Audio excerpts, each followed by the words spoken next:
नमस्कार, आगडी वेगळी रेसिपीमध्ये तुम्हा सगळ्यांचे मनापासून खूप खूप स्वागत आहे। तर आज आपण मस्त कुरकुरीत अगदी वर्षभर टिकणारे बटाटा चिप्स कसे करायचे ते बघतोय।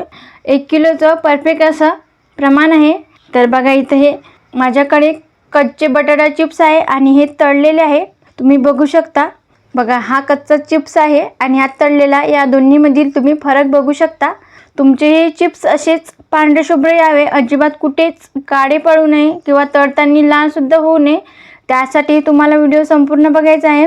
व्हिडिओमध्ये भरपूर साऱ्या अशा टिप्स आहे, म्हणजे तुम्हाला ही रेसिपी आवर्जून शिकायची असेल त्यासाठी तुम्हाला काय करायचं, व्हिडिओ संपूर्ण तर बघावाच लागेल। परंतु तुम्ही जर का चॅनलवर नवीन असाल तर पटकन सबस्क्राइब करा आणि त्याचबरोबर बेल आयकॉन हिट करून ऑल सिलेक्ट करावं लागेल। चला तर मग आपण परफेक्ट प्रमाणासह स्टेप बाय स्टेप दुप्पट तिप्पट फुलणारे मस्त असे कुरकुरीत आणि एकदम असे खुसखुशीत बटाटा वेफर्स किंवा बटाटा चिप्स करायला सुरुवात करूया। तर इथे माझ्याकडे 1 किलो बटाटे आहे आणि हा बटाटा एकदम असा पातळ सालीचा आहे। हा बटाटा बेस्ट असतो चिप्स करण्यासाठी, तर एकदम असा पातळ सालीचा घ्यायचा किंवा मग तुम्ही इंदोरी बटाटा घेतला तरी चालेल, त्याचेही चिप्स खूप छान पडतात। सगळ्यात आधी मी हे बटाटे स्वच्छ असे धुवून घेतले।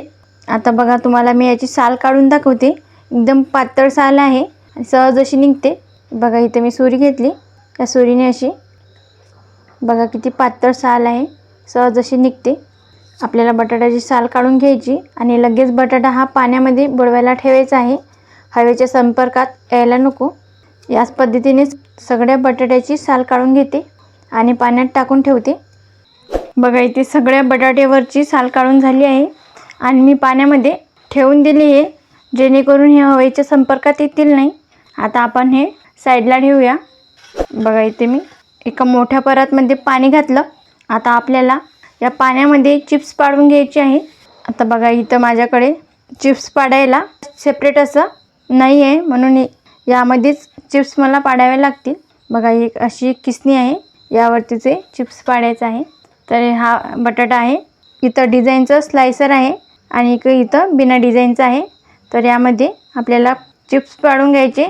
बघा या पद्धतीने असं हे उलटं करून घ्यायचं, जास्त पातळ नाही, हलकीशी जाड आपल्याला चिप्स पाडून घ्यायची आहे। बघा या पद्धतीने अशी जाडसर चिप करून घ्यायची। आता याच पद्धतीने सगळे चिप्स आपल्याला पाडून घ्यायचे आहे। बघा इथे पाण्यामध्ये मी सगळे चिप्स पाडून घेतले आणि तुम्ही बघू शकता चिप्ससुद्धा चांगल्या प्रकारे असे पडले आहे, जास्त जाड पण नाही आणि जास्त पातळसुद्धा नाही। या पद्धतीने असे करून घ्यायचे, तुम्ही बघू शकता असेच करायचे, जास्त पातळ करायचे नाही, तळल्यावर ते जळतील, त्यामुळे शक्यतो पातळ करू नका, हलकीशी त्याला जाड ठेवायचं। हे बटाटा काप आहे, हे 2-3 वेळा पाण्याने स्वच्छ धुवून घ्यायचे आहे, जेणेकरून यातील स्टार्च निघून गेला पाहिजे। 4 ते 5 वेळा पाण्याने धुवून घ्यायचं आहे। बघा इथे हे बटाट्याचे काप मी 4 ते 5 वेळा पाण्याने स्वच्छ धुवून घेतले। यातील संपूर्ण स्टार्च असं निघून गेलं आहे आणि पाणी एकदम असं नितळ झालं आहे। तर आपल्याला रात्रभर हे पाण्यामध्ये भिजत ठेवायचं आहे। आता यामध्ये आपल्याला पाण्यामध्ये तुरटीचा खडा 4 ते 5 वेळा फिरवून घ्यायचा आहे, व्यवस्थित बुडवून घ्यायचा। जर तुम्ही तुरटीचा खडा या पाण्यामध्ये रात्रभर ठेवसाल भिजायला, तळल्यानंतर चिप्स हे लाल होतील, त्यामुळे असाच हा खडा 4 ते 5 वेळा फिरून घ्यायचा। बघा इथे मी तुरटी मस्त हे पाण्यामध्ये 4-5 वेळा फिरून घेतली आहे। आता आपल्याला यावर झाकण ठेवायचं आणि रात्रभरासाठी आपल्याला हे भिजत ठेवायचे आहे। चला भेटूया दुसऱ्या दिवशी। हे बटाट्याचे काप मी रात्रभर पाण्यामध्ये भिजत ठेवले होते आणि तुम्ही बघू शकता हे कापसुद्धा असे एकदम असे कडक झाले आहे। बघा आता एकदा आपल्याला हे स्वच्छ आणखी धुवून घ्यायचे आणि संपूर्ण पाणी यातील नितळून काढायचं आहे। बघा एक वेळेस हे पाण्याने मी धुवून घेतले, यामध्ये दुसरं पाणी घातलं आहे। आता आपल्याला हे काप चाळणीमध्ये ठेवून घ्यायचे, यातील पाणी असं नितळून घ्यायचं। सगळे काप मी चाळणीमध्ये पाणी नितळायला ठेवते। इथे गॅसवर मी अर्ध पातेलं भरून पाणी गरम करायला ठेवलं होतं आणि बघा पाण्याला छान असं उकळीसुद्धा फुटत आहे। आता यामध्ये आपल्याला चवीप्रमाणे मीठ घालायचं आहे, इतपत मीठ घालायचं की त्याचा फ्लेवर चिप्समध्ये उतरला गेला पाहिजे। आता यामध्ये आपल्याला तुरटीचा खडा फिरवून घ्यायचा आहे पाण्यामध्ये. तर मी यामध्ये टाकून घेते. फक्त आपल्याला असा हा पाण्यामध्ये 5 ते 6 वेळा हा खडा फिरवून घ्यायचा. तर याने आपले चिप्स एकदम असे पांढरे शुभ्र होतील. यामध्ये मी तुरटी फिरवून घेतली आहे. आता हा खडा मी यामधून काढून घेते. यामध्ये तुरटी टाकायची नाही, असाच खडा फिरवून घ्यायचा. पाण्याला छान दणकून उकळी काढायची. उकळी आली की मग आपण यामध्ये बटाट्याचे काप घालून घेऊया. पाण्याला छान दणकून उकळी फुटली आहे. यामध्ये बटाट्याचे काप घालून घ्यायचे. तर बघा इथं 2 भागामध्ये डिवाईड करते.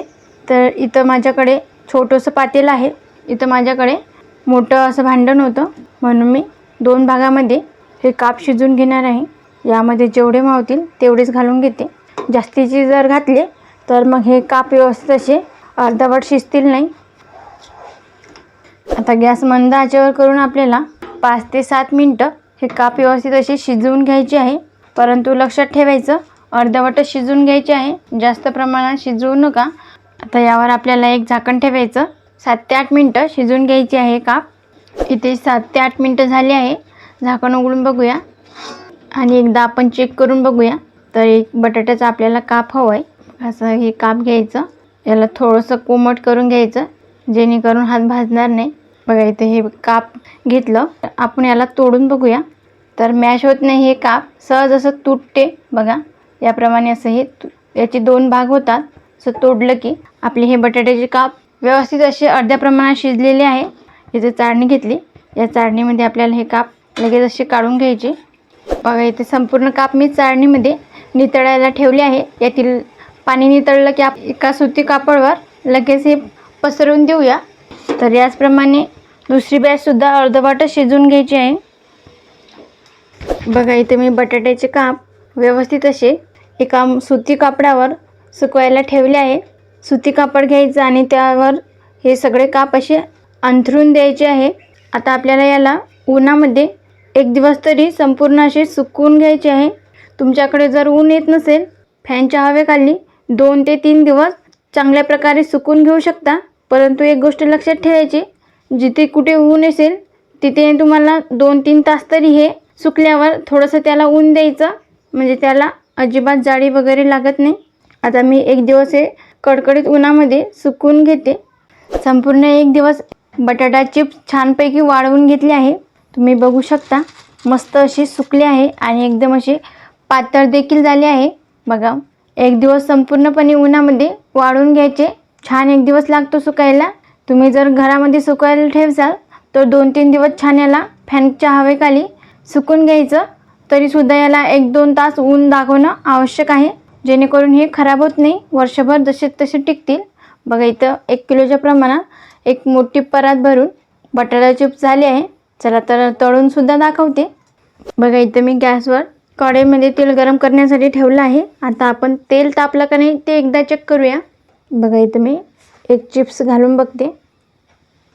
बघा छान हे फुलून वरती येत आहे, म्हणजे तेल व्यवस्थित असं तापलं आहे. आणि बघा चिप्ससुद्धा पांढरा शुभ्र झाला आहे. आता यामध्ये चिप्स तळून घेऊया. तर लक्षात ठेवा, गॅसची फ्लेम एकदम कमी याच्यावर असली पाहिजे. तेल असं कडकडीत गरम नको. ते हलकंसं गरम झालं की यामध्ये चिप्स सोडून घ्यायचे. बघा यामध्ये चिप्स असे तळून घेऊया. आणि तुम्ही बघू शकता एकदम असे पांढरे शुभ्र झाले आहे. लगेच याला आता काढून घेऊया. बघा इथे मी बटाटा चिप्स तळून घेतले. तुम्ही बघू शकता छानपैकी अशी पांढरे शुभ्र झाली आहे. क्या बात आहे. आणि मस्त अशी फुलले सुद्धा आहे. बघा इथं एक कच्चा बटाटा चिप्स आहे आणि हा तळलेला आहे.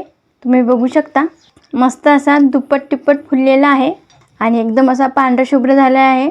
जास्त कडकडीत जर गरम असलं तर चिप्स हे पटकन असे जळतात. तेल हलकंसं कोमट असलं तेव्हा चिप्स तळून घ्या, छान असे पांढरे शुभ्र होतात. आणि तुम्ही बघू शकता इथे चिप्स तळून तयार आहेत. इथं थोड्याच प्रमाणात मी तळून दाखवलेले आहे, तर बाकीचे चिप्स मी नंतर तळून घेईल. तुम्हाला जसे जसे खायचे असतील त्याप्रमाणे तुम्ही तळून खाऊ शकता. वर्षभर स्टोअर करून ठेवायचे. तुम्ही जास्त क्वांटिटीमध्ये सुद्धा बनवून घेऊ शकता आणि वर्षभर जसे तसे ते हवाबंद डब्यामध्ये स्टोअर करू शकता. जसे तुम्हाला खावेसे वाटले तेव्हाच तळून खायचे. तर इथं बघा मस्त अशी पांढरे शुभ्र बटाट्याचे चिप्स बनवून तयार आहेत. तुम्ही सुद्धा एकदा ही रेसिपी नक्की बनवून बघा. आणि कमेंटमध्ये सांगायला विसरू नका की रेसिपी कशी झाली ते.